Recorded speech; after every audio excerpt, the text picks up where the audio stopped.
গুরুত্বপূর্ণ একটি লেকচার নিয়ে আসলাম, সবার মনোযোগ দিয়ে দেখবেন।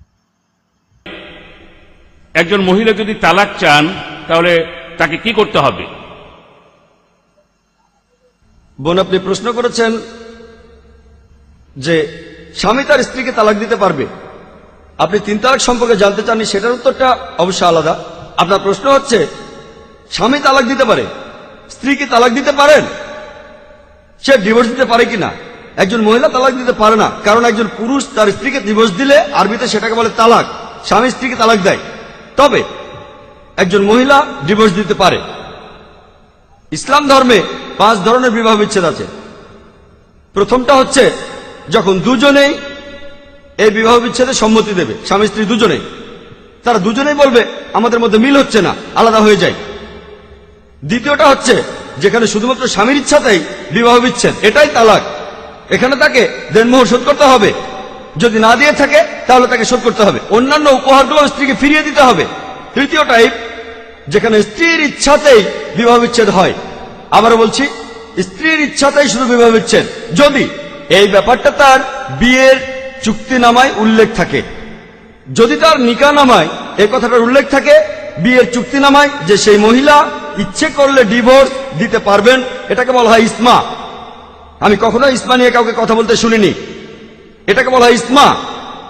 একজন মহিলাও ডিভোর্স অথবা ইসমা দিতে পারেন। চতুর্থ টাইপ হচ্ছে যদি স্বামীর ব্যবহার খারাপ হয় অথবা স্ত্রীকে সমান অধিকার না দেয়, তাহলে সেই মহিলা একজন কাজীর কাছে যাবেন, তারপর বিবাহ বিচ্ছেদ নেবেন। এটাকে বলা হয় নিকাহে ফাস্ক। এখানে কাজী এটা ঠিক করবেন, তিনি স্বামীকে পুরো দেনমোহর অথবা আংশিক প্রদানের নির্দেশ দিতে পারেন। শেষ নিয়মটা হলো কুলা, যে ধরে নিলাম স্বামী লোকটা একজন ভালো স্বামী, স্বামীর বিরুদ্ধে স্ত্রীর কোনো অভিযোগ নেই, তবে ব্যক্তিগত কারণে সে তার স্বামীকে পছন্দ করে না, তখনই সেই মহিলা তার স্বামীকে বলতে পারেন তাকে ডিভোর্স দেওয়ার জন্য, আর এটাকে বলা হয় কুলা। তবে খুব কম মানুষই এমন কথা বলে যে স্ত্রী তার স্বামীকে ডিভোর্স দিচ্ছে। বেশ কিছু ওলামা বিবাহ বিচ্ছেদকে এই 5 ভাগে ভাগ করেছেন, সব মিলিয়ে 2 বা 3টা টাইপ।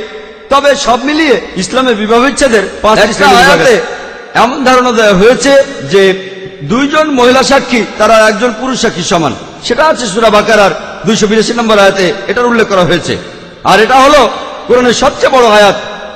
বলা হয়েছে যখন তোমরা কোন রকম আর্থিক লেনদেন করবে যেখানে ভবিষ্যতের দায়বদ্ধতা থাকবে, তখন তোমরা সেটা লিখে রাখো, আর তখন 2 জন সাক্ষী বেছে নাও পুরুষের মধ্য থেকে।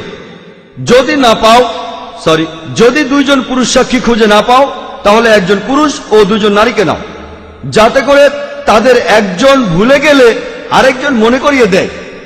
পবিত্র কোরআনের এই আয়াত সূরা বাকারার 282 নম্বর আয়াতে যেটা উল্লেখ করা হয়েছে, সেখানে শুধু আর্থিক লেনদেনের ব্যাপারে বলা হয়েছে, শুধুমাত্র আর্থিক লেনদেনের ব্যাপারে বলা হয়েছে যে তোমরা 2 জন পুরুষকে সাক্ষী করো যদি পারো।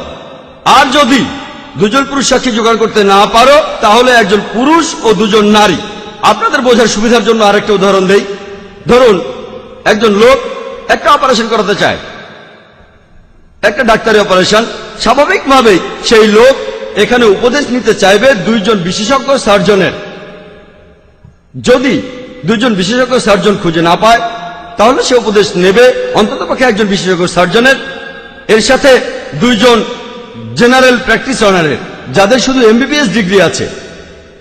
কারণ একজন সার্জন অপারেশনের ব্যাপারে অনেক বেশি অভিজ্ঞ যদি সাধারণ MBBS ডাক্তারের সাথে তুলনা করেন।